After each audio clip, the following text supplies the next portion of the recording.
Hello, everyone, and welcome to episode 13 on our series on early American history up to the Civil War, where this week we are going to basically lead up to the Civil War in a period that we know as the sectional crisis. It really starts at the conclusion of the Mexican-American War and goes all the way until we actually hit the Civil War in roughly 1860, 1861, the election of Lincoln, somewhere up to the battle at Fort Sumter.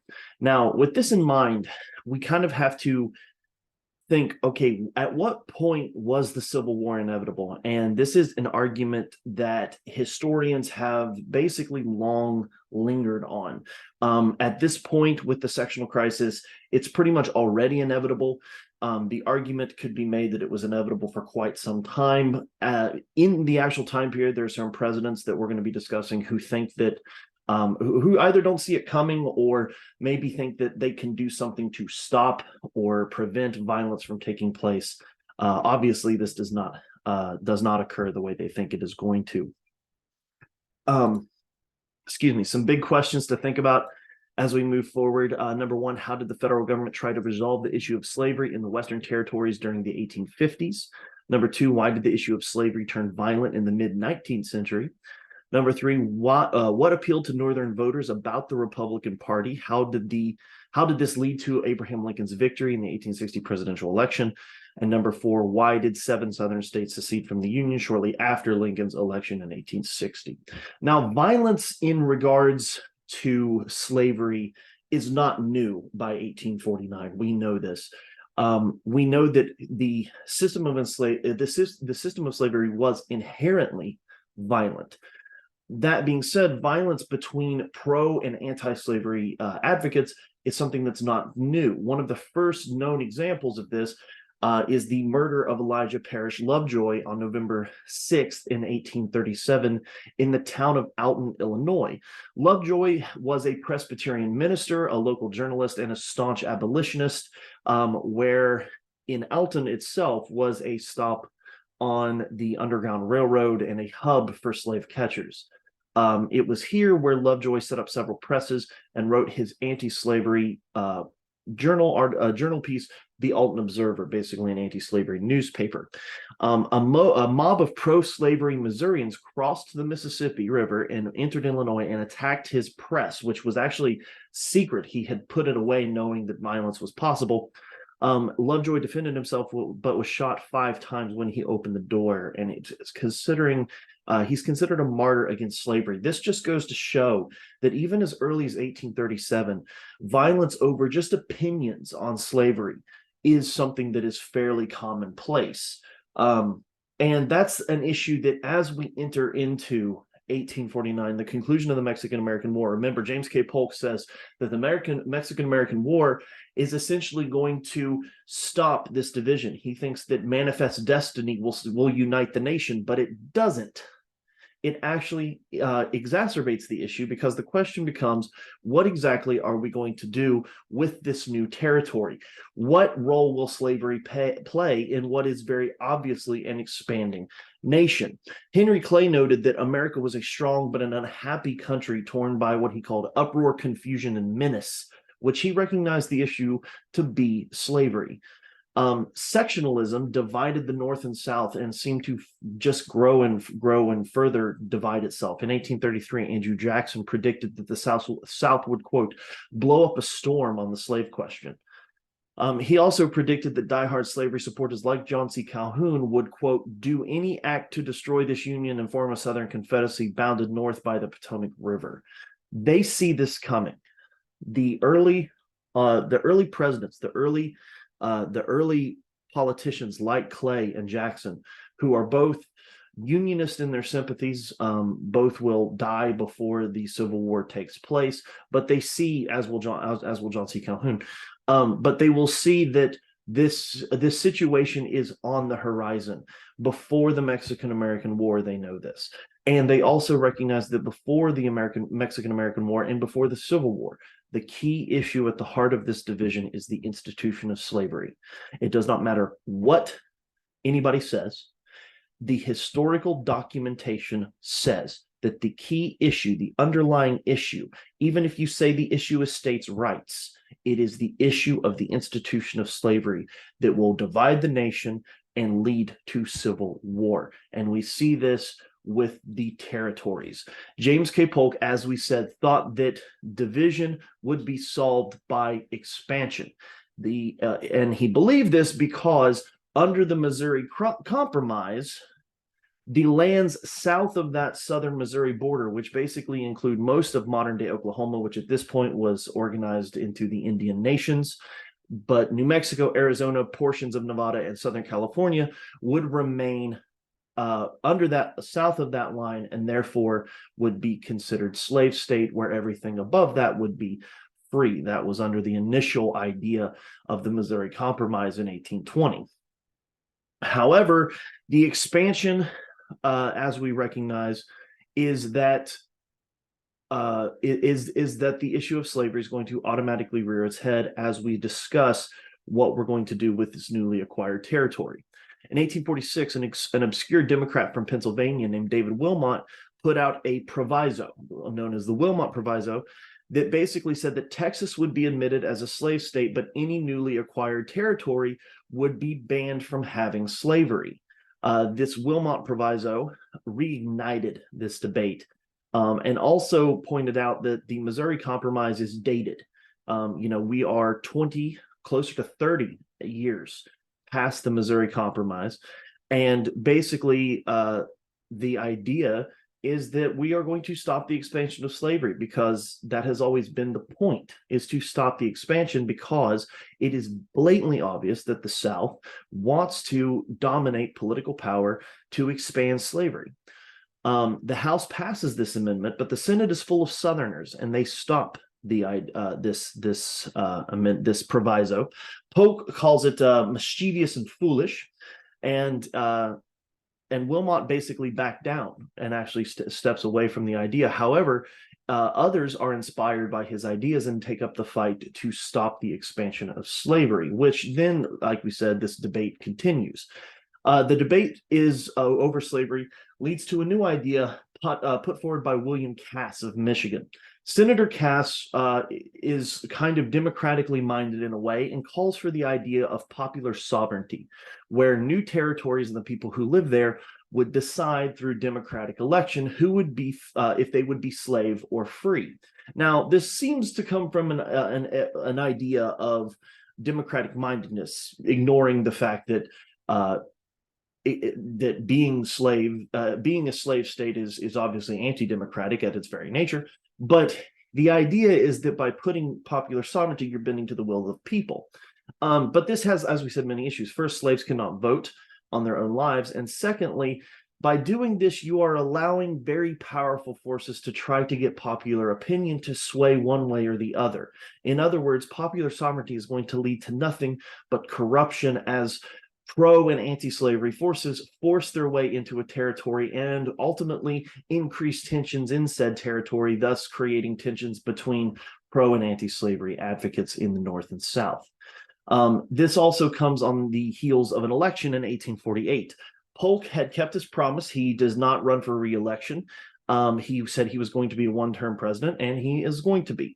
The Democrats put Cass forward while also opposing his idea of popular sovereignty, because they say that Congress should not get involved in the slavery question at all, that Congress should not protect nor prohibit slavery in any sense of the matter. The Whigs bypass Henry Clay again, poor Henry Clay, and just like Polk feared, whenever he said that he did not want to make a war hero of a Whig, he does, and Zachary Taylor runs against him. Now, Zachary Taylor had been born in Virginia, raised in Kentucky, and lived in Louisiana. He was from Louisiana, and upon entering the Mexican-American War and taking the role of the presidency, he was a Louisiana planter with over 100 slaves on his own plantation. That being said, he is an ardent nationalist. He is very proud to be American. He sees himself as American, not Southern, and he opposes the expansion of slavery into any new territories and opposes any talk of secession, seeing it as essentially treason to even discuss the subject.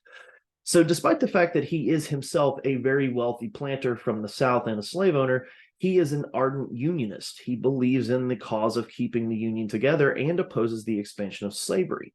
So he wins the presidency over Cass, and now Zachary Taylor is going to be our president. Now, the Whig Party had basically been refusing to take any sort of platform in regards to slavery because they felt they worried about losing support. And we know that people like Henry Clay and, of course, Zachary Taylor, these are people who are Whigs, and they are technically within the South. Henry Clay's from Kentucky, so he's a border state. And essentially, they had been not necessarily so supportive of slavery, but they definitely benefited from the institution of slavery, and they don't want to take a hard stance. However, the abolitionists and those who take expansion basically start to cry a new cry within the Whig Party, which is the free soil, the idea of basically arguing that the soil should be, as we say, free, and therefore not slaves. So this party attracted three groups of people, and those are Northern Democrats who opposed slavery, anti-slavery Northern Whigs, and a small party known as the Abolitionist Liberty Party, who basically ran on they sort of organized themselves about the one cause being slavery. The Free Soil Party nominates Van Buren with the slogan "Free Soil, Free Speech, Free Labor, and Free Men." Southerners such as John C. Calhoun were absolutely infuriated by this new party and the fact that Van Buren, who had been a Democrat and basically was the extension of the Jackson presidency, accepted the role as a president, or as a presidential candidate, I should say. That being said, Van Buren did not perform well. His efforts were enough to split the Democratic Party a little bit because, again, some people supported the Free Soil movement and liked him over Cass. And it secured Taylor's victory. So here we have a couple pictures. You can see Zachary Taylor and his running mate Millard Fillmore versus Martin Van Buren and Charles F. Adams. So, and then here, this is supposed to be Cass and Butler, who ran as the Democratic ticket. Now, Taylor's election did very little to calm the growing divide over slavery. Southern Whigs abandoned the party and basically joined the Democrats for their pro-slavery. Basically, were far enough disconnected from Jackson that your stance as a Democrat or a Whig doesn't have much to do with whether or not you support Jackson or not. Now we're seeing that basically the Democratic Party at this point in history is becoming the pro-slavery party. Taylor made this situation more tense and actually causes a lot of problems for the Whigs by becoming such a hard line against slavery expansion. He tries to rush California and New Mexico into the Union as free states, skipping that usual territorial period that had been put forward by the Northwest Ordinance of 1787. Zachary Taylor's son-in-law, little-known congressman named Jefferson Davis, dismissed the plan. By the way, you will remember this name, and hopefully some of you know who that is and who he becomes. Jefferson Davis will soon be the president of the Confederacy, and like I said, he is the son-in-law to Zachary Taylor. He dismisses his father-in-law's plan as anti-Southern, and Robert Toombs, a Georgia congressman, declared in the House of Representatives, "I avow before this House and country and in the presence of the living God that if by your legislation you seek to drive us," meaning Southern slave owners, "from the territories of California and New Mexico and to abolish slavery in the district," meaning the District of Columbia, "I am for disunion." So this new wave of Southern Democrats who are pro-slavery and pro-expansion are already talking disunion if there is not protected expansion and further recognition of slavery. Here we have a picture of a young Jefferson Davis and Robert Toombs. Now, this whole situation sparks a debate within Congress. And this is going to be an all-star cast of basically a lot of people that we've discussed. We're going to see a lot of egos and personalities drawing lines for this debate. There were three people that were called the Lions of the Senate, and that was, of course, Henry Clay, who's been in for quite some time, John C. Calhoun, and Daniel Webster, all of whom will die within 2 years of this debate. They take center stage as the main voices during this debate, whereas there is a new generation of young supporters who sort of mirror the image of what they're going to be. William Seward. So here I'm going to have to. I hope you can see my mouse. If you can't, that's okay. But at the top left, we have Daniel Webster.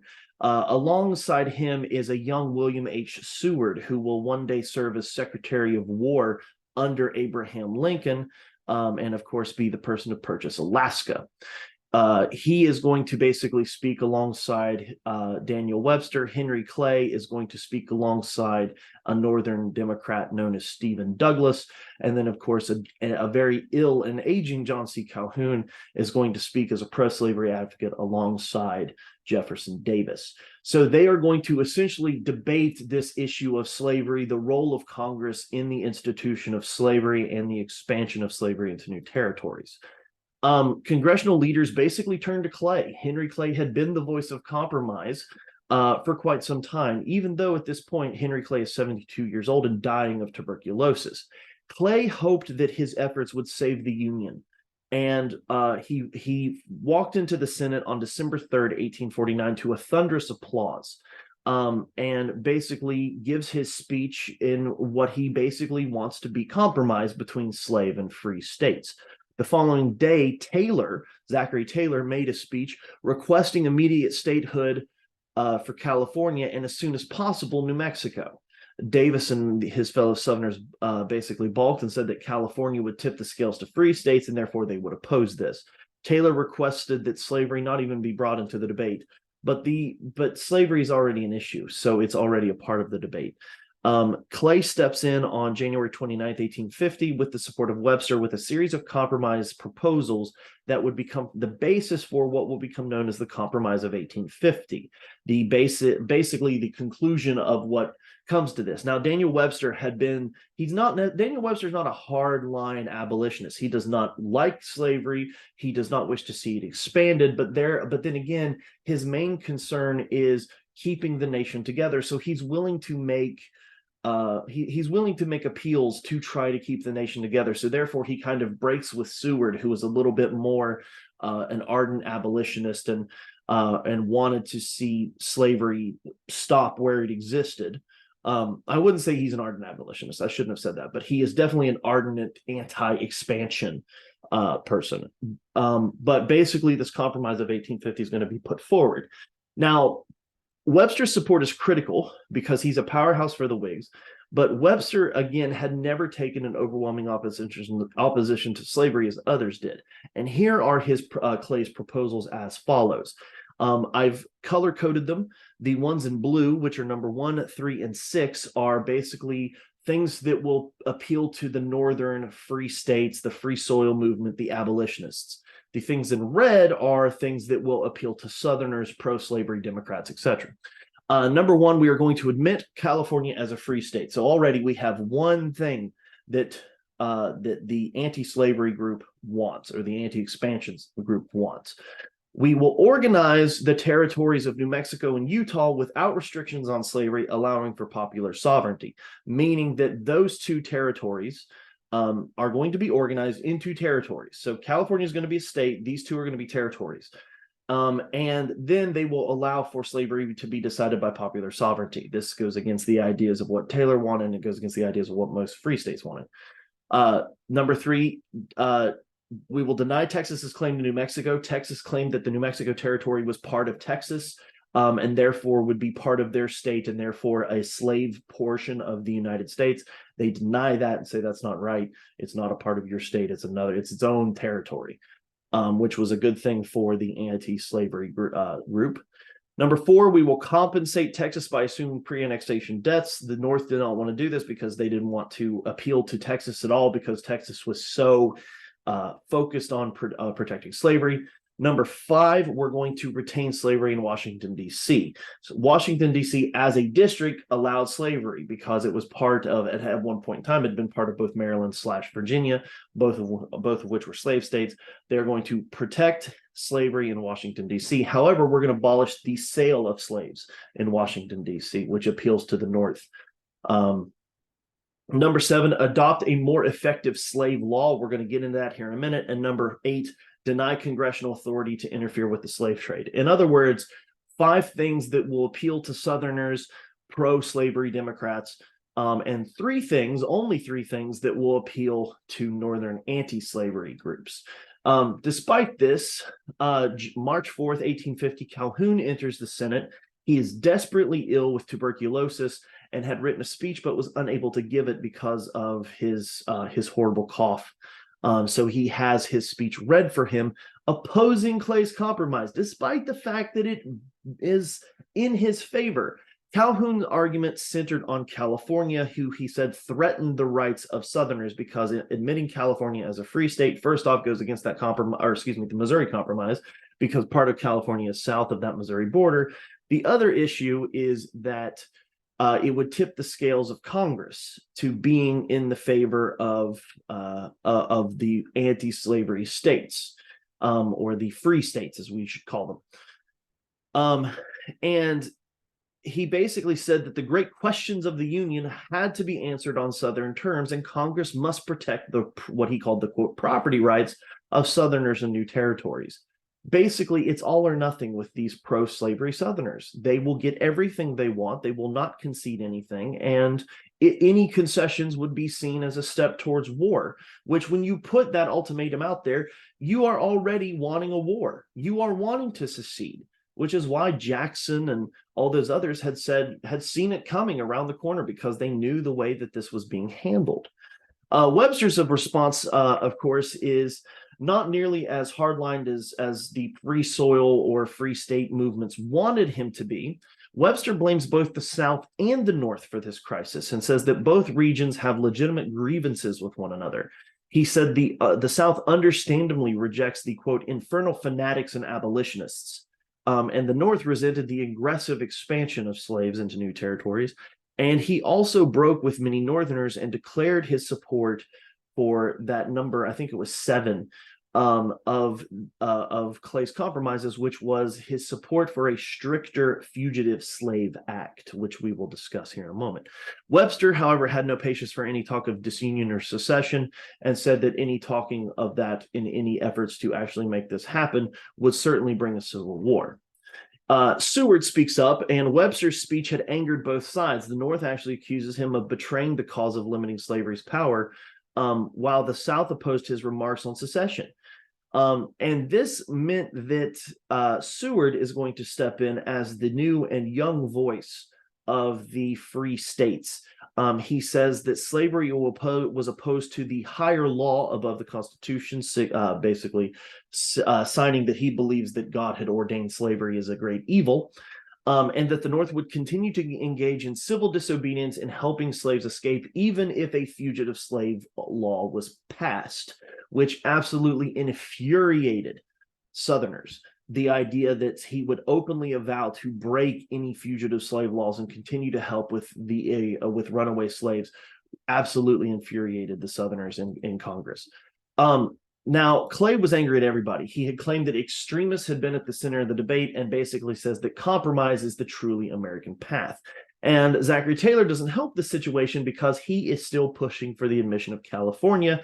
And upon hearing that the words of secession were pushed forward on the floors of Congress by Southerners, he goes on a tirade and actually threatens war on his fellow Southerners just for speaking of secession. He basically says, try me. Go ahead, secede. See what horrible things I do to you. I will completely ruin you. I will destroy the South if you secede from this country. And basically everything is just to a boiling point. So Washington takes a break on July 4th, 1850, and they have basically some time for the Independence Day. During this, Zachary Taylor develops a mild heat stroke while attending a Independence Day event in Washington, D.C. And because of this, he basically gorges himself on unpasteurized ice milk, cherries, and raw vegetables, developed a very severe stomach disorder, and died quite suddenly 5 days later, the second president to die in office, the first being William Henry Harrison. So Zachary Taylor passes away, leading to Millard Fillmore stepping in as the president. And he's from New York. Millard Fillmore is a New York, is a Northern Whig and now that he's president, Southerners are even more fearful because they think, oh, great, this Northern Whig from the Free State of New York is going to oppose slavery, but he was more sympathetic to their cause than Zachary Taylor had been. Upon assuming office, he strongly requested that Taylor's entire cabinet resign. He makes Daniel Webster Secretary of State to show his support for some compromise. He also brought Stephen Douglas, nicknamed the Little Giant, in to help push for the compromise. And in the changing of the guard, Calhoun actually dies from his tuberculosis and was not there to stop the compromise from going through, which he would have had he been alive. But because of this, the Compromise of 1850 is put forward by Clay and Douglas alongside Millard Fillmore, with the Compromise of 1850, passed on September 20th, with the following agreements. Number one, California was admitted to the Union as a free state. Good thing for the free states. Number two, the Texas-New Mexico Act made New Mexico a territory, settled the Texas border, and Texas was paid $10 million to settle its debts, which was kind of a mixed bag. It was partly good for the Southerners because they assumed Texas's debts and paid those off, but they didn't give New Mexico to Texas, but they do make New Mexico a free territory. So like we said, it's kind of a mixed bag. Number three, the Utah territory was organized and gave territorial legislature the power over all rightful subjects of legislation. In other words, they're giving them access to popular sovereignty and the question of slavery. A bad thing for the free states, good thing for the slave states. The fourth part was the Fugitive Slave Act, which required the federal government and northern authorities to return runaway slaves and impeding any process of returning runaway slaves illegal. So now it's no longer safe to run to the north. If you want to escape slavery, you have to leave the United States, many of whom would do so through the north and into Canada or on ships into Europe, where slavery had already been abolished. So obviously that's a bad thing for the northern states, a good thing for the southern slave states. 5, the public sale of slaves in Washington, D.C. was made illegal, a kind of a mixed bag again, because yes, they want to ban this, but they also want to ban slavery as a whole, at least the northern states do. And of course, that's not happening. Supporters of the compromise argue that this will save the Union, that this act right here had done it, that essentially war had been put off. We had been talking of war for quite some time. And that explosive situation that they were dealing with had been diffused, which it had for now, but that fuse is still lit. You've just added a lot more line to it. Northerners and Southerners, however, alike thought very differently, because they believed that the compromise itself will bring about this debate, which of course the Fugitive Slave Act is one of those things that does. This was the most controversial point of this compromise. It gave the power to slave catchers to enter the North, basically capture and enter sovereign states in the North, capture slaves, gave them jurisdiction to capture those slaves. And even those who had run away before the passage of the act are subject to this. And unwittingly established another thing, which is the reason for slave catchers to catch free persons of color and sell them into slavery in the South, which is something that happens. Essentially, slave catchers would capture free people who were manumitted or had been free and had been born free and force them into slavery in the South. It also meant that Northern and federal officials, including their citizens, were to aid in the capture and retrieving of the runaway slaves. And this is the Fugitive Slave Act in action, of course, leads abolitionists to absolutely fume, because this is, again, just a step in the wrong direction. When slave catchers arrive in Boston to capture a runaway family known as the Clarks, the community of abolitionists hid them, and angry Southerners appealed to Millard Fillmore to send federal troops to Boston to find them. But it was too late. The Clarks had been snuck out of Boston, been put on a ship to England, and were away for slavery for good. And a local minister, Theodore Parker, wrote the president saying, quote, "You cannot think that I am to stand by and see my own church carried off to slavery and do nothing to hinder such wrong." Such occasions as this did occur, but they were few and far between. And Millard Fillmore is very rarely, not never, but is going to be very cautious about using federal authorities to capture slaves. Opposition to the Fugitive Slave Act exists. Northern abolitionists saw the Fugitive Slave Act as an immoral law and were of the mind that immoral laws are made to be broken. So if there is a law that exists that is immoral, then you break the said law. Many broke in this sense with William Lloyd Garrison's typically pacifist stance and advocated for violence to protect runaway slaves. Frederick Douglass threatened, quote, "The only way to make the fugitive slave law a dead letter is to make half a dozen or more dead kidnappers." Seeing Frederick Douglass turn towards the side of violence for these fugitive slave catchers. In New York, a fiery abolitionist who was at this point relatively unknown, named John Brown, is going to form a group called the League of Gileadites, which he was an armed band of free persons of color who were basically to oppose slave catchers. And they sort of worked as a community safety organization, basically hunting down and either killing or scaring away slave catchers. Before 1850, though, Cincinnati was at the forefront of the Underground Railroad. It was a clash of cultures because Cincinnati, being right on the Ohio River, right across the river is Kentucky, which was a slave state. So you're also very close to the Mississippi River. Well, fairly close, as close as you can be to the Mississippi River if you're in Ohio. And basically, that because of that, there was a large population of free persons of color, also people who are abolitionists, but you also have pro-slavery people who either work for or in Kentucky, where slavery was legal. And it was just south of Cincinnati at the old Fort Washington, where in Kentucky, where Harriet Beecher Stowe, the daughter of a Presbyterian minister, witnessed her first slave auction. Her father was dean of the Lane Theological Seminary in Cincinnati, and she witnessed this slave auction. And then she had been very active on the Underground Railroad afterwards as a result. And in the spring of 1850, Stowe moved from Ohio to Maine with her husband, who was also a minister, and no longer being so far away from the borderlands, she basically did not do much with the Underground Railroad in Maine. So she put her time into writing a book called Uncle Tom's Cabin. It became one of the biggest and first national bestsellers to date. It's still to this day one of the best sold books in American history. The book depicted several tragic characters, both white and black, owner and slave, and depicted slavery as damaging in all forms. Not only was slavery harsh for the slaves who lived under it, but it described a plantation owner who had no morals, who was a conflicted and bitter person, who had basically lost all joy in his life because of the institution of slavery. It depicted a young white daughter who had made friends with, people of color who had lived as slaves on her father's farm, or on plantation, I should say, but is seeing the horror of slavery. So she basically says that slavery is ruining everyone's life, not just the slaves. And abolitionists like Frederick Douglass cheer the book and say that it sparks a new wave of anti-slavery throughout the nation.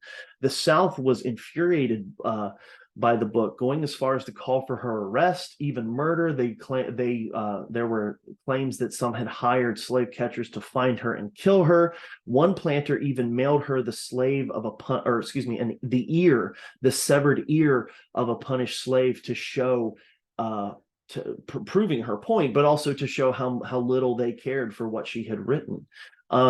After the Civil War breaks out, she will visit the White House, and Abraham Lincoln will say, "Well, here's the little lady that started this great big war," saying that Uncle Tom's Cabin turned people who had been casual opposition to slavery into abolitionists. It really kind of increases the free soil mentality of people as they read about the horrors of slavery and understand how damaging this institution is. Here's a picture of her and the first edition of Uncle Tom's Cabin. Very interesting family, the Stowes. If you ever get the chance, read a little bit more about them, because they're a family of abolitionists and they're a family of very progressive-minded people, and just very interesting. And also, if you ever get the chance, if you're ever in Cincinnati, the Harriet Beecher Stowe house is there. Last time I was there, it was under construction as they preserve it and return it to its original look, and it's a fantastic place. Democrats were hard pressed to find a candidate going into 1852. Millard Fillmore is towards the end of his career. And basically, the Democrats are not sure who to run. They're a little concerned about who to run, so they basically go with an undistinguished congressman from New Hampshire named Franklin Pierce, who was shocked to find out that he'd won the candidacy. However, it's said that his wife screamed in horror when she found out that he won the candidacy, and his presidency is going to basically, she sort of saw the dark clouds of his presidency before he did. The Whigs repudiated Fillmore, basically didn't like his stance on several things, felt that he was too soft on the Democrats. So they select another war hero in Winfield Scott, who had won the Battle of Mexico City. Scott is absolutely inept as a campaigner. He cannot speak to save his life. He's not a politician. He's bad at keeping a crowd. So therefore, Pierce overwhelmed Scott in the Electoral College. But the popular vote was only 200,000 votes apart. We see here who wins based on the map, but it was as far as the Electoral College makes it look like it was a runaway, but the total votes were very close. So Franklin Pierce is a 48-year-old, basically a political nobody. He was a doughface, which means he's a northern politician who favored the South in all political causes. He sort of tried to position himself as another Andrew Jackson. He supported Western expansion and Manifest Destiny. He wanted to work very diligently to convert territories into states, and he was a supporter of the 1850 Compromise. Pierce was an eloquent speaker. He was great at speaking, an eloquent writer, and basically said that he wanted to urge the North and South not to aggravate each other too much. That being said, Franklin Pierce has some demons in the closet. Again, his wife, Jane, who we see here, fainted and screamed out of despising concern when he won the presidency. She asked him and begged him not to even run or accept the candidacy. And it's sort of interesting because it's like she knows that something bad's going to happen, and something absolutely does. Just days before his inauguration, Pierce's 11-year-old son, who we see in this picture here, was killed in a train accident on the way to Washington, D.C. He and his mother were riding the train to D.C. when the train derails, and she survives and is and suffers little injury. He, however, basically was decapitated in the train wreck, and she saw it. Jane insisted that this was punishment for Franklin's victory and refused to attend her husband's inauguration. Benny, the 11-year-old that died, was the third of their sons to die, and they would have no more sons after this. Had several children die before the ages of 18 due to illness or accident. And after this, Jane Pierce is going to live in the White House, but basically live in seclusion. She does not participate in any activities. She would write letters to her dead children. She could be heard screaming and cursing political causes, and she blamed Franklin Pierce for the death of her sons. Nathaniel Hawthorne, the author, was a very personal friend to Pierce and wrote him saying he wished he had a better wife or none at all. And Pierce was one of those people that had to be liked. People to dislike him was something that would just send him off the edge. But because he had this raging desire to be liked and his wife had suddenly turned on him, he fell into a deeply alcoholic state. In fact, he will die at a fairly young age due to cirrhosis of the liver from his alcoholism. And his presidency was pretty much littered with alcoholism throughout. He wanted to unite various factions within the Democratic Party, but couldn't do it. His personal problems led a lot of Democrats to call him a failure publicly only after a year in office. His own cabinet turned against him, with the exception of his closest friend and political ally, Jefferson Davis, who was Secretary of War at the time. And this type of friendship led abolitionists to oppose him even more so. Harriet Beecher Stowe called him the arch traitor of the North. So basically nobody liked him, and he had a deep desire to be liked. So therefore, this explains why he was drunk. Jefferson Davis basically even said that anytime he heard of any bad news, politically speaking, the first thing he would do would go for a bottle, which led to a lot of issues.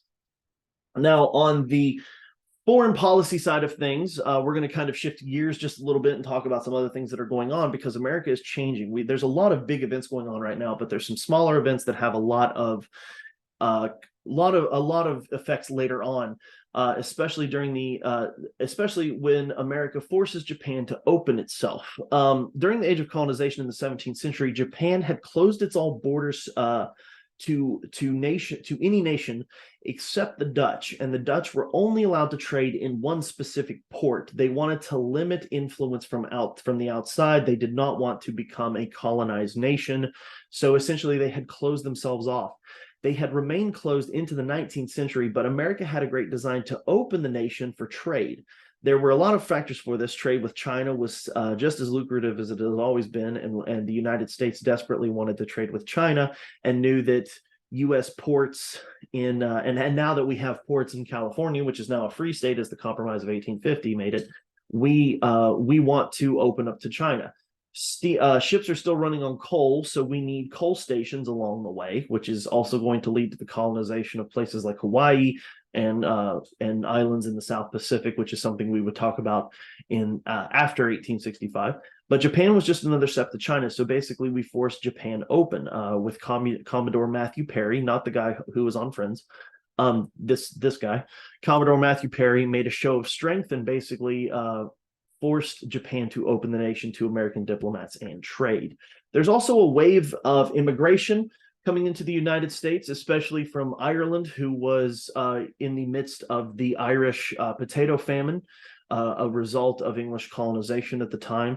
There was also a large number of Germans coming to the United States at this point due to discontent. Germany is not yet a country, so this would have been German-speaking peoples. In other words, people from places like Prussia and those kinds of smaller nations that had existed at that time burned.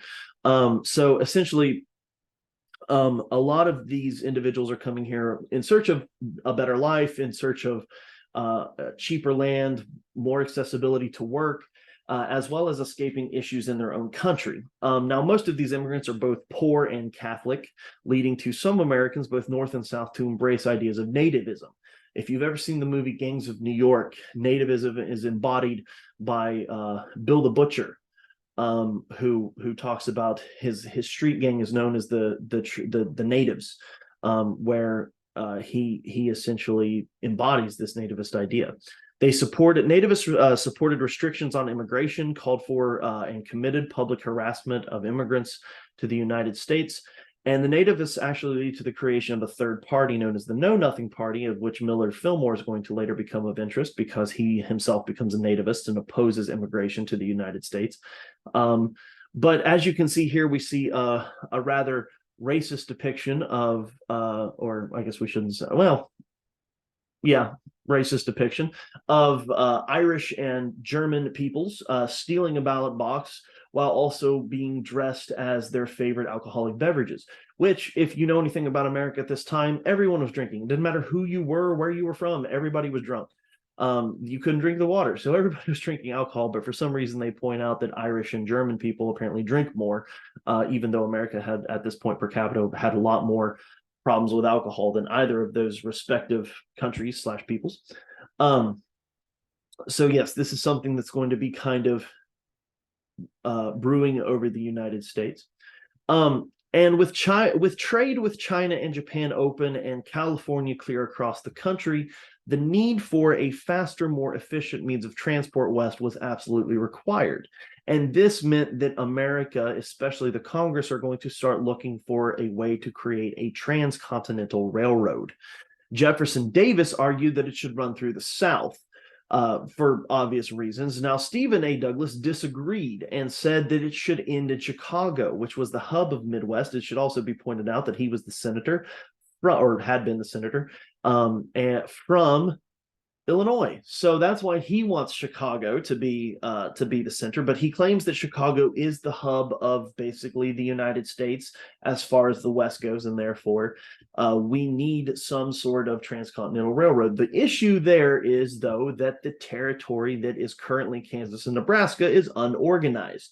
So if Stephen Douglas is going to get his transcontinental railroad, they have to settle the issue of Kansas and Nebraska. So he urges Congress to pass the Kansas-Nebraska Act so that the territory west of Missouri and Iowa could be settled for his railroad. To do this, he needs the support of Southern legislatures, so he borrows Cass's idea and basically says that we're going to split Kansas and Nebraska, this Kansas-Nebraska territory, as one territory, and that popular sovereignty will decide the issue.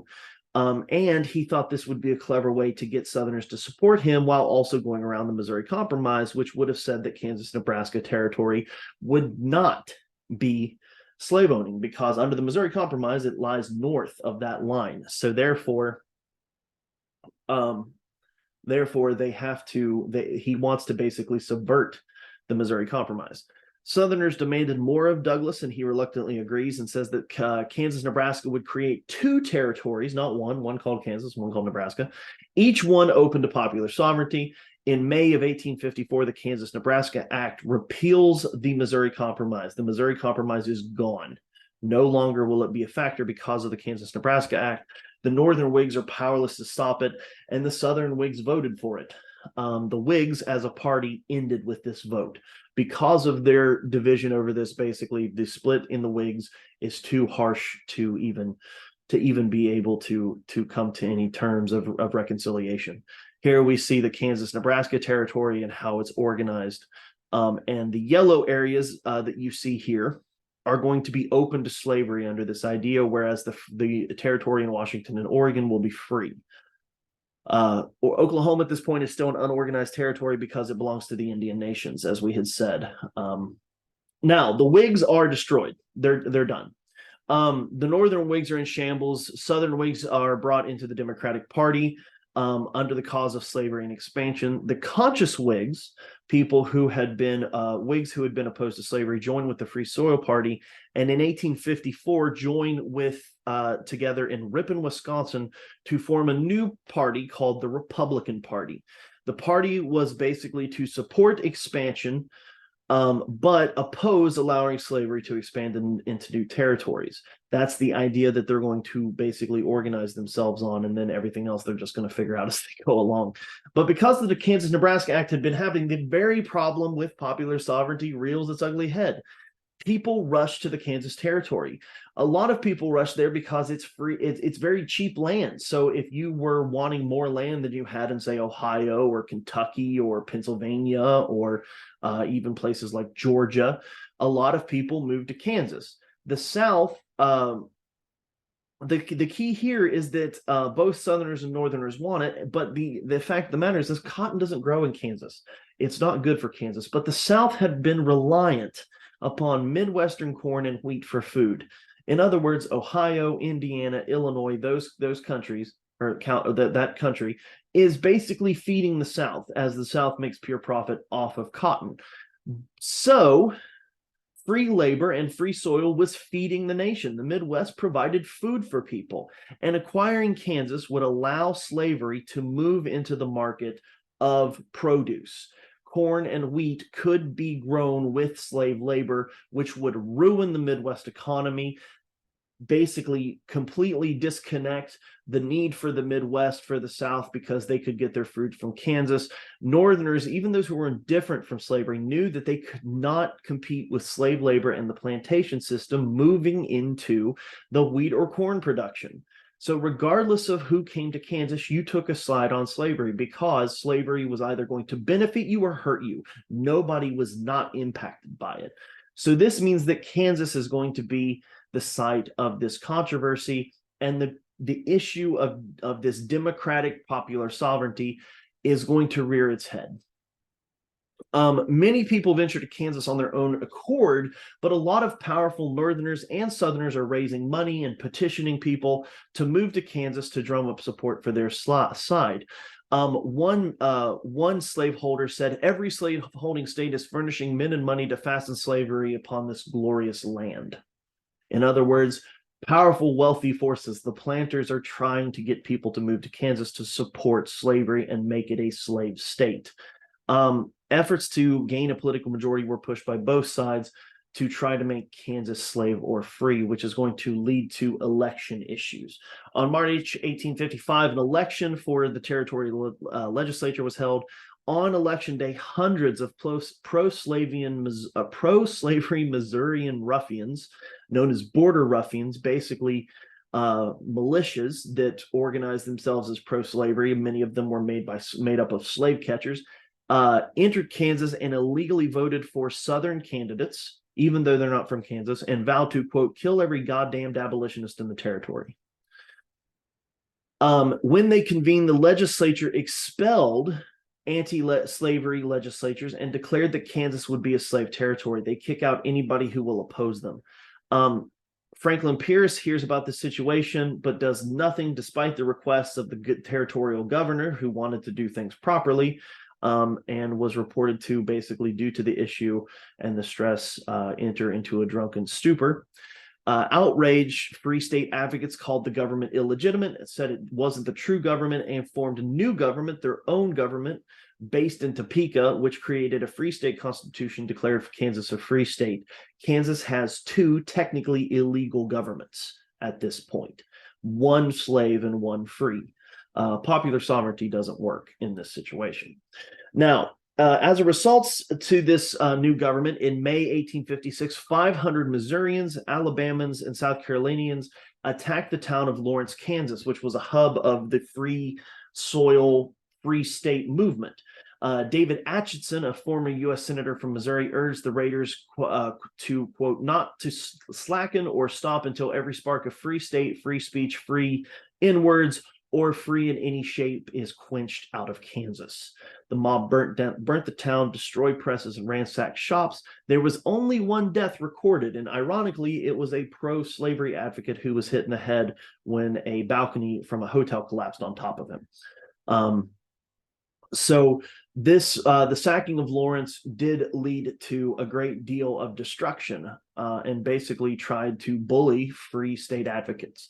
The violence ignited passions among this ardent abolitionists. John Brown. We mentioned John Brown. He was the one who had organized the League of Gileadites in New York. At this point, he's in Ohio. He was raised an Ohio Calvinist, and he believed that Christians should, quote, break the jaws of the wicked. And after hearing about Lawrence, Brown and his four sons and his son-in-law made their way to Pottawatomie, Kansas, which was a pro-slavery area of Kansas, and they attacked the settlement, hacking 5 men to death with swords, proclaiming, without the shedding of blood, there is no remission of sins. As a response, Missouri ruffians raided Osawatomie and killed Brown's son, Frederick. John Brown will have a name for himself after this, as it is heard that he murdered people who had been pro-slavery. Now, even though the sacking of Lawrence only saw one death, at this point, anti-slavery advocates are openly killing and sacking and ransacking free state as well in Kansas. Bloody Kansas is a precursor to the Civil War. This is basically the beginning. At this point, it's already going to happen for sure. By the time we reach Bleeding Kansas, many people believe Bleeding Kansas to be the first part of the Civil War, but it's not official yet, so it's sort of just a precursor to the war.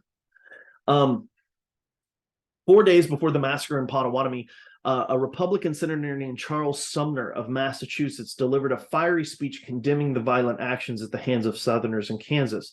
And in his speech, he named an elderly South Carolinian senator named Andrew Pickens Butler. Butler had paid for much of the violence to take place. He had been funding the pro-slavery organizations in Missouri and Kansas. And Sumner declared South Carolina of a shameful imbecility and charged Butler, saying that he had chosen a mistress who, though polluted in the sight of the world, is chaste or pure in his sight. I mean the harlot or prostitute slavery. So not only does he condemn the state of South Carolina, he condemns Butler and also insults him on the floor of Congress. I know that doesn't really sound like an insult. It sounds like very flowery language, but trust me, in 1850 or in the 1850s, this is one of the worst things that you could say to another person. The speech offended a representative named Preston Brooks, who was Butler's cousin and a South Carolinian as well. And 2 days later, Brooks confronted Sumner on the Senate floor, charging him with slandering Butler, and hit him over the head several times with his cane. In the South, Brooks was made a hero, and people waved canes in his honor. And in the North, he created a martyr because Sumner would survive his his injuries, but he suffered severe damage, and bloodied Sumner became the image for the anti-slavery North, and many Northerners embraced the Republican Party due to this attack on Congress, on the floor of Congress. Many people were shocked and appalled that such a thing could take place on the floor of Congress. Imagine today what would happen if somebody beat, a member of the opposite party over the head in front of everybody with a cane. So of course this is of course damaging to the South in their image, but they don't care. They don't care that they're being seen as violent, because at this point they are embracing said violence. The divide fuels in Kansas is going to be the main issue moving into 1856. Republicans pushed the Pathfinder, John Fremont, who had been a strong member of or had been a strong general during the Mexican-American War. He built a platform supporting the Transcontinental Railroad, supporting increased internal improvements, sort of continuing that American system, but also denounced the repeal of the Missouri Compromise and opposed the expansion of barbarism, which he meant slavery. Democrats dumped Pierce and refused him a re-election, the only president to have this done to him by a political party, and pushed another doughface in James Buchanan. They, of course, support the Kansas-Nebraska Act and enforcement of the Fugitive Slave Act, and they want for Congress to control slavery as the issue moving forward. Buchanan, despite being from Pennsylvania, is sympathetic to the Southern cause. He supports expansion, supports the state's rights to own slaves, and believed that the only way to save the Union was in making concessions to the South. Buchanan's cabinet reflects his allegiance. He chooses 4 slave state and 3 free state cabinet members. And over the next 4 years is basically indifference to the cause and issues going on in the United States. He's often credited as being the worst president in American history, because he just doesn't do anything. He doesn't care. He is so sympathetic that he's apathetic. So he tends to not care about anything going on. In the midst of all this, the Supreme Court delivered a decision on a Supreme Court case called Dred Scott v. Sanford, or the Dred Scott case. In 1846, Dred Scott, a slave, had claimed residency in Illinois and Wisconsin. I'm skipping a dot here. Dred Scott was born in Virginia as a slave, traveled with his owner, who was an army surgeon, all over the country, including the North, where he met and married Harriet Robinson. And in 1846, Scott claimed that his owner had moved him to both Illinois and Wisconsin, and that he was a citizen of Illinois and Wisconsin, and claiming that because he had lived in that, he was free, because in those areas, slavery was illegal. He's not claiming to have run away. He's claiming that because his owner had lived in these areas officially as part of the military, it made him free because it had been illegal. A jury had decided in his favor, but the Missouri Supreme Court ruled against him, leading to the court in Washington, the Supreme Court, to get involved.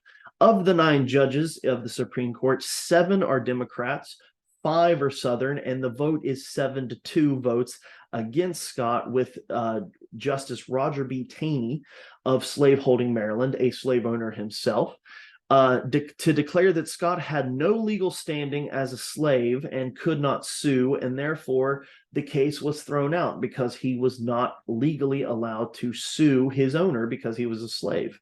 The argument also declared that the Missouri Compromise was unconstitutional.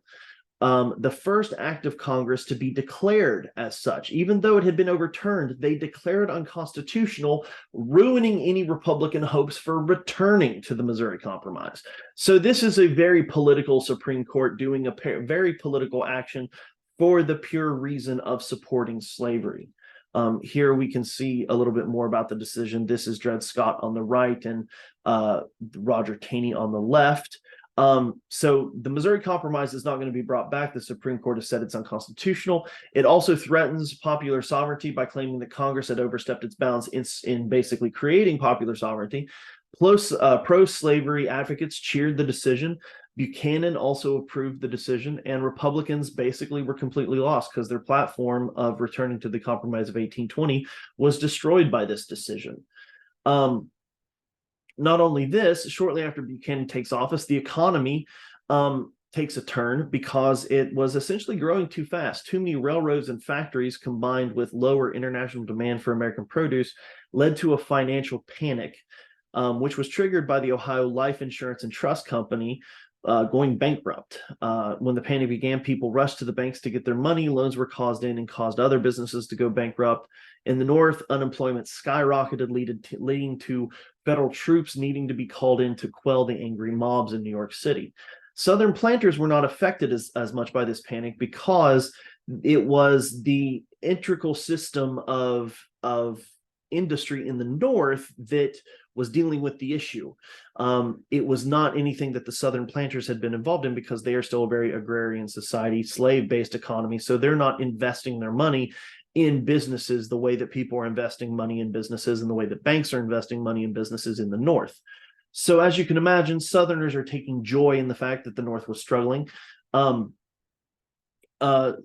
Senator James Henry Hammond of South Carolina made a speech that was directed at Northern businessmen as Congress discussed what they were going to do. And he said, "Your slaves are white, of your own race. You are brothers of one blood. They are your equals in natural endowment of intellect, and they feel galled by your degradation. Our slaves do not vote. We give them no political powers. Yours do vote, and being the majority, they are dispositories of all your political power."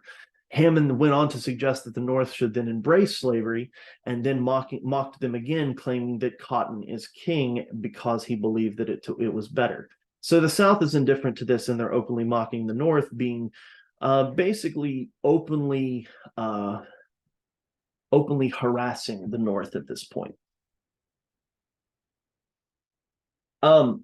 Meanwhile, Kansas still has two illegitimate governments, both of whom are claiming to be the legitimate government. In 1857, the pro-slavery legislature tried to force a vote on a territorial constitution, but was vetoed by the governor. The legislature overrode the veto and led the governor to resign. Buchanan approved a man named Robert J. Walker, who promised Free State Kansans, who were the majority of Kansans at this point, a fair vote. Free Kansas boycotted the vote for the territorial constitution, which was drafted in Lecompton, and basically this meant that the election was tainted. It was an illegitimate election. Buchanan was listening to his Southern advisors and voiced his support for the Lecompton Constitution, despite the fact that it had been boycotted, leading to a lot of anger in the North. Even Stephen Douglas, who had been a Democrat, sided with Kansas Republicans due to the lack of fair election. And Stephen Douglas was very important in getting James Buchanan elected. And when he finds out that James Buchanan had voiced his support for the Lecompton Constitution, he says, "I made James Buchanan, and by God, sir, I will unmake him." A second election on the Lecompton Constitution was held by the Free State government, the opposite results of the first election, and finally a free election was held, and the Lecompton Constitution was overwhelmingly defeated. So nothing is really done here except that there was finally a legitimate election, and the Constitution that had been created by the pro-slavery government was put down. This controversy was splitting the Democratic Party. People like Douglas had become more concerned about the movement towards pro-slavery, and had also seen the fault in popular sovereignty. And Douglas basically had come to be the leader of the Democratic Party, and he's struggling to keep it together. While he's keeping it together, he has his own career to think about, because he's up for re-election and has a challenger in a Republican named Abraham Lincoln. Lincoln was a well-respected lawyer from Springfield, and he had been an early fan of the Republican Party. To boost his own persona, he challenges Douglas to a series of debates around the state to drum up support for himself. Excuse me. Lincoln was a well-respected lawyer, as we said, so he knows how to debate. He knows how to speak. And the Lincoln-Douglas debates are going to take place over 2 months in 1858, and showed that Lincoln and Douglas were about as different in stature as they were in politics. Lincoln is extremely tall. He's 6'4", but he's also very thin, kind of a gangly, almost goofy looking kind of guy. He has a very kind of higher, shrill voice with big ears and kind of brooding eyes. He always looks like he's sad. But even though he looked sad, he was very humorous and was very charismatic and sort of spoke with an air of simplicity. People used to say that he just sounded like a good old boy. He talked like a good old boy. He had sort of a Cracker Barrel common sense about him. That being said, Douglas is extremely short, and he's also very stocky, and he's sort of a man. He's a man of refinement. He wears tailored suits, and he's very boisterous, and a professional speaker sort of tries to sound extremely intelligent and uses very flowery language. Lincoln highlighted Douglas's indifference to the immorality of slavery, while Douglas defended the democratic principles of popular sovereignty. Lincoln expressed he had hated slavery, quote, as much as any abolitionist. He also declared that the United States could not remain half slave and half free. He recognizes war, that not necessarily war, but that we have to be one or the other. We cannot be two things. Douglas disagrees and is more in support of compromise. That being said, Douglas narrowly wins his reelection, but the debates make Lincoln a national hero and a hero amongst the Republican Party. It also drew the ire of Southerners who claimed that Lincoln was a radical and an abolitionist and a threat to slavery. And they recognized that if Lincoln is not in the Senate, and Douglas is, what's going to happen to Lincoln? Because he's become very popular in Republican circles. So now we have to kind of think about some other things that are going on. By the late 1850s, American politics is undergoing a lot of changes. In May of 1858, Minnesota is brought into the nation as a free state. And in February 1859, Oregon, another free state, joins. Both had met the requirements for statehood, and both were a part. I mean, Minnesota basically claimed part of that sort of Northwest Ordinance idea that they would not have slavery, and Oregon also would not have slavery. This led paranoia in the South to grow very rapidly. Pro-slavery advocates are increasingly calling for violence. One newspaper editor wrote, "If I can't kill a man, I'll kill a woman. If I can't kill a woman, I'll kill a child," referring to abolitionists, claiming that if he sees an abolitionist, regardless of who they are, he will kill them. People like the man you see here, Edmund Ruffin, also began to call for secession and revolution against the North and called themselves fire eaters, basically much more radical people who support secession. Edmund Ruffin actually will serve as a Confederate officer, and after the end of the Civil War will, content warning, commit suicide rather than live under the North. By 1859, the economic panic had pretty much decided, and people hoped the sectional divide would calm, but slavery was still a very big issue. As this is going on, John Brown had kept a low profile after Kansas, but had been working with a lot of very intelligent and very big name individuals. He had worked with Frederick Douglass. He worked with Ralph Waldo Emerson, very high profile abolitionists. And he basically is organizing a plan. His plan is this: he wants to raid the federal armory in Harpers Ferry, Virginia, in hopes of inspiring a mass slave rebellion in Virginia and Maryland. From there, he hoped that more slaves would join in the revolt and come to him, and they would leave America for Canada in a mass exodus. He asked Frederick Douglass to join him. Frederick Douglass refused, calling the plan suicidal and a trap. Brown admitted that his chance for success was low, but hoped such a display would show how badly they wanted to end slavery. So, on October 16th, 1859, Brown, his 3 sons, and 5 African Americans enter Harper's Ferry. They cut telegraph lines and seized the armory without a fight. Brown dispatched followers to local plantations with orders to kill planters and liberate the slaves, and to come to him where they would arm them. However, by morning, no one had shown up, and the town of Harper's Ferry was alerted to the fact that Brown had taken the armory in the night. So they organized an impromptu militia and basically started a firefight with John Brown. For 32 hours, Brown took hostages, one of whom was actually the great nephew of George Washington. And also defended himself until a force of United States Marines under the command of then Lieutenant Colonel Robert E. Lee, arrived and overwhelmed the garrison. Brown refused to surrender, so the Marines stormed the armory, and in the end, Brown's raid had left 4 townspeople dead, 1 Marine dead, dozens wounded. 10 of Brown's accomplices were killed, including 2 of his sons. 5 were captured and 5 escaped. One eyewitness even said that as some of Brown's accomplices tried to escape, they jumped into the river. Some were cut down. Others stood up in the river and surrendered, but were shot by the townspeople before they could even surrender, or while they were trying to surrender. This is supposed to be an image of Brown, who was wounded in the battle. He was wounded but not killed. And then this is, whoever this was did not hear what Brown actually looked like, because this is what he looked like at the time. He had a very large beard and was actually fairly old. This depiction is not very accurate, because the guy sitting here kind of holding his chest is supposed to be Brown when it's obviously not.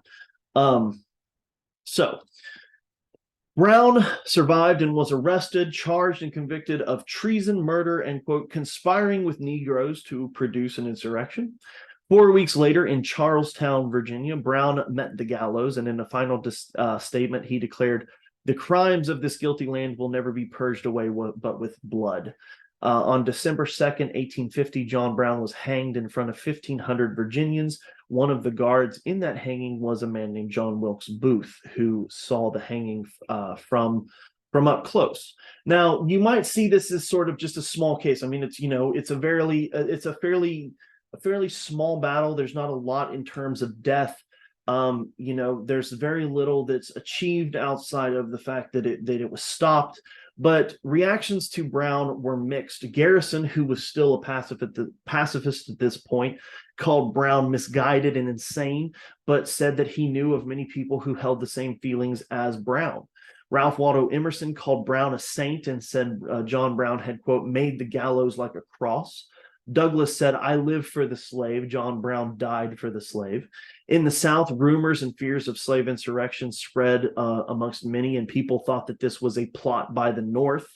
Militias made of slave catchers were increased and better armed in order to easily put down any other issues. Newspapers in the South said that any who did not stand that, quote, African slavery to be a social, moral, and political blessing was an enemy to the South. Others said that Brown's raid had destroyed any trust that the South had in the Union. Moving forward towards 1860, we have divided Democrats. Buchanan is refusing a second term. Some say they think that he sees what's coming and wants to leave office as soon as possible, that he's had enough and that he's just done.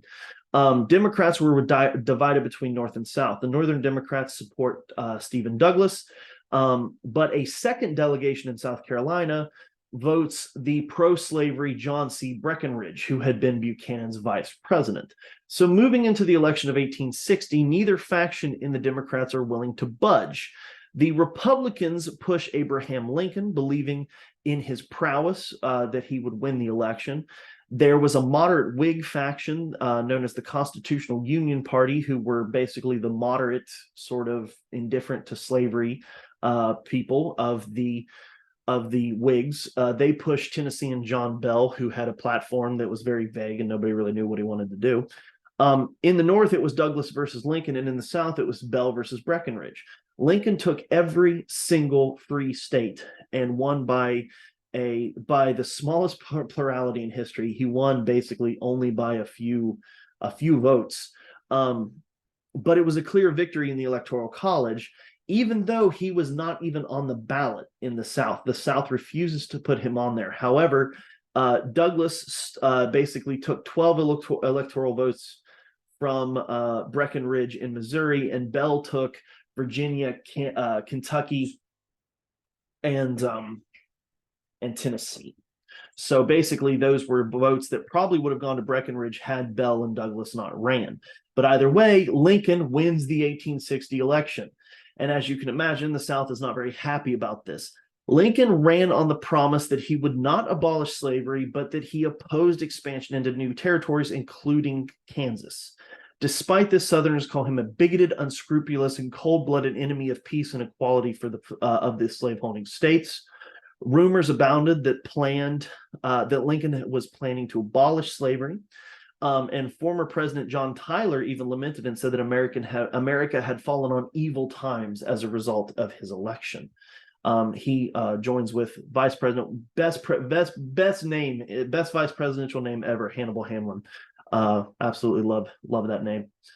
Is his vice president. Now, in the South, the Fire Eaters see Lincoln's election as the final straw. The entire delegation of South Carolina resigns their positions in Congress and they go home to South Carolina. Almost immediately, the state legislature appoints a convention to determine if South Carolina will remain in the Union. South Carolina had the highest percentage of population as slaves. 60% of people who lived in South Carolina were enslaved. And had been a one-party state for decades.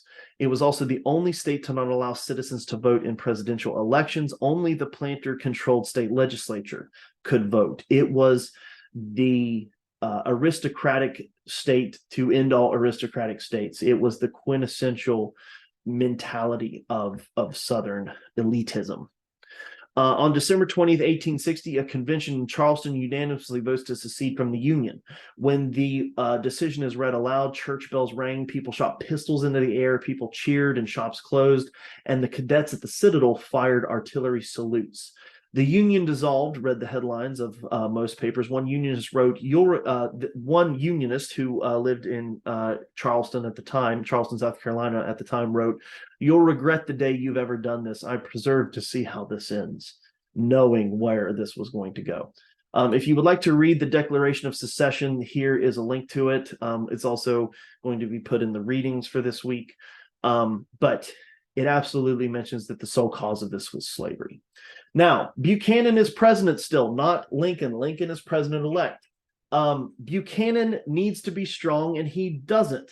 Instead of dealing with this crisis, he blames fanatical Northern abolitionists and declares that secession was illegal, but says that he doesn't have the constitutional power to do anything about it. Southerners in his cabinet resign, and secessionists in the South begin seizing federal armories, properties, and forts in the South, which leads to an issue because in Charleston, South Carolina, in the harbor, is a small island where Fort Sumter sits. It's right at the entrance of Charleston Harbor. Secessionists demanded that federal troops leave the garrison. However, because at this point, most garrisons were vacated fairly easily, if not voluntarily. However, Fort Sumter is commanded by a Kentucky Unionist named Major Robert Anderson. He refuses to give up Fort Sumter. Buchanan sends an unarmed ship to supply the fort, which was now under siege, but cannon fire from the shore drove the ship away, and Buchanan ignores the fact that this was an act of war, and Anderson continues to surrender. Shortly after this, by February 1st, the entire lower South, South Carolina, Mississippi, Florida, Alabama, Georgia, Louisiana, and Texas have all officially seceded and drafted the Statement of Secession. All statements of secession made it very clear that the reason was the state's rights to own slaves and to continue to expand slavery. Texas's ordinance was stoutly opposed by Sam Houston, who had fought to get into the United States. And they explained that the formation of their new confederacy was, quote, to secure the rights of slaveholding states in their domestic institutions, aka slavery. On February 4th, 1861, 50 representatives of seceding states met in Montgomery, Alabama, adopted a new constitution, and formed their own impromptu and unrecognized country known as the Confederate States of America. In the Confederate Constitution, it was written that slavery would be protected regardless of, as long as it was within the borders of the Confederacy. Mississippi and Jefferson Davis was made their president, and Montgomery, Alabama was made their first capital. Here is Jefferson Davis as president of the Confederacy and his vice president. Here is the Constitution of the Confederate States of America, along with the Confederate national anthem. Now, the final efforts for compromise. Members of Congress are trying desperately to stop this from happening. John J. Crittenden, who you see here of Kentucky, appealed to Henry Clay's memory and suggested a series of compromises, including allowing slavery south of the Missouri Compromise line. Lincoln and the Senate defeat this, refusing to budge on the expansion of slavery. Several weeks later, John Tyler presided over a peace conference in D.C., but their efforts were opposed by Congress, leading Tyler to actually support secession, despite the fact that he had been president. The only compromise was an amendment to protect slavery where it existed. The amendment passed and would have been the 13th Amendment, but because the Southern states had seceded, it was never ratified. Therefore, it was never an amendment, and the 13th Amendment will, ironically, abolish slavery in the United States. On March 4th, 1861, Abraham Lincoln becomes the 16th president of the United States, the first ever Republican president. His inauguration speech expressed his dedication to keeping slavery legal where it existed. He pleaded for unity, friendship, and collaboration. The South was not impressed and claimed that his speech would mean war. Upon entering the office, Lincoln had a letter from Major Anderson at Fort Sumter explaining that his supplies were running low. He also reported that they were surrounded by a ring of fire, Southern volunteers laying siege to the fort. On April 4th, 1861, Lincoln ordered unarmed ships to take food and supplies to the soldiers at Fort Sumter. Any effort to stop the supply or attacks on Fort Sumter would be an act of war. Jefferson Davis was determined that the fort would not be supplied. On April 11th, Pierre G.T., better known as P.G.T. Beauregard, wrote a letter to Anderson. He had studied under Anderson at West Point and considered him a very good friend. He urged his former professor to surrender with a box of cigars and a case of whiskey. Anderson refused the gifts and sent them back, essentially refusing to surrender. And at 4:30 a.m., April 12th, 1861, Confederate cannons opened fire at Fort Sumter. The entire city of Charleston turned out to see it. After hours of shelling, Anderson surrendered, lowering the Stars and Stripes and turning the fort over to South Carolina. And as a result, the Civil War is going to begin, which is what we're going to talk about in the next episode. We will leave you with this image of the shelling of Fort Sumter. So in the next and last episode, we're going to talk about the Civil War. But thank you all for joining me and have a wonderful week. Thank you.